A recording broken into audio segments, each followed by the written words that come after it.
وہ ہم جیسے عوام کو کبھی بھی نہیں بتایا جاتا، بلکہ فخر سے بتایا جاتا ہے کہ وہ ہمارے مسلم سائنسدان تھے۔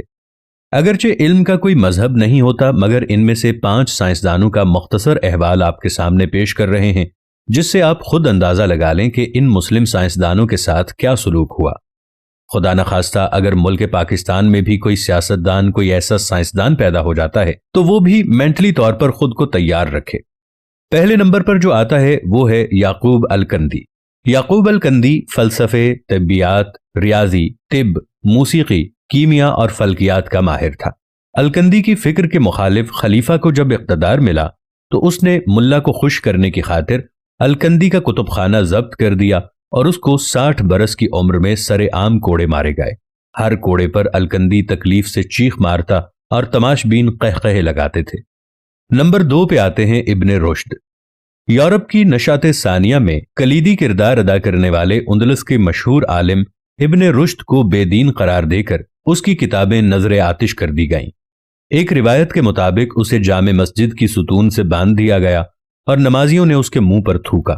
اس عظیم عالم نے اپنی زندگی کے آخری ایام انتہائی ذلت اور گمنامی کی حالت میں بسر کیے۔ تیسرے نمبر پر آتے ہیں ابن سینا۔ جدید طب کے بانی ابن سینا کو بھی گمراہی کا مرتکب اور مرتد قرار دیا گیا۔ مختلف مسلم حکمران اس کے تعاقب میں رہے اور وہ جان بچا کر پھرتا رہا۔ اس نے اپنی وہ کتاب جو 600 سال تک مشرق اور مغرب کی یونیورسٹیوں میں پڑھائی گئی، یعنی القانون فی الطب، انہوں نے حالت روپوشی میں لکھی تھی۔ چوتھے نمبر پر آتے ہیں زکریہ الرازی۔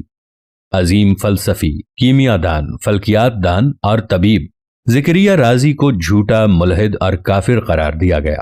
حاکم وقت نے آرڈر پاس کیا کہ رازی کی کتاب اس وقت تک اس کے سر پر ماری جائے جب تک یا تو کتاب نہیں پھٹ جاتی یا رازی کا سر نہیں پھٹ جاتا۔ اس طرح بار بار کتابیں سر پر مارنے کی وجہ سے رازی اندھا ہو گیا اور موت تک کبھی بھی وہ دیکھ نہیں سکا۔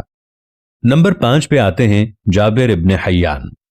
جابر ابن حیان کو مغربی دنیا کے لوگ جدید کیمیا کا باپ کہتے ہیں، جس نے کیمیا، طب، فلسفے اور فلکیات پہ کام کیا، جس کی کتاب الکیمیا اور کتاب الصابحین صرف مغرب کی لائبریری میں ملتی ہے۔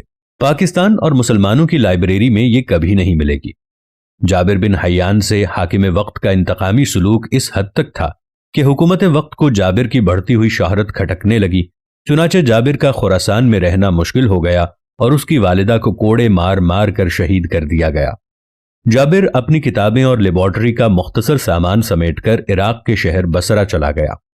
ہمارے مسلمانوں کا یہ حال کیا، اور موجودہ دور میں اس بات پر غور کرنا چاہیے کہ اگر کوئی قابل انسان ہو تو معاشرہ اور حکومت اس کے ساتھ کیا سلوک کرے۔ اور ڈاکٹر عبد القدیر خان کے بارے میں تو آپ جانتے ہی ہوں گے۔ ان کے ساتھ بحیثیت قوم ہم نے کیا کیا، کیسا سلوک کیا، انہیں کیا صلہ دیا۔ ہمارا محسن اس دنیا سے رخصت ہو گیا ہے، لیکن ہم پھر بھی بے حس ہیں۔ ہم اپنے محسنوں کا وہ حشر کرتے ہیں کہ اس کے بعد دوسرا اٹھنے والا سر اتنی ہمت نہیں کرتا کہ وہ اس قوم کے اوپر، اس ملک کے اوپر کوئی احسان کر سکے۔ آپ کی اس بارے میں کیا رائے ہے؟ نیچے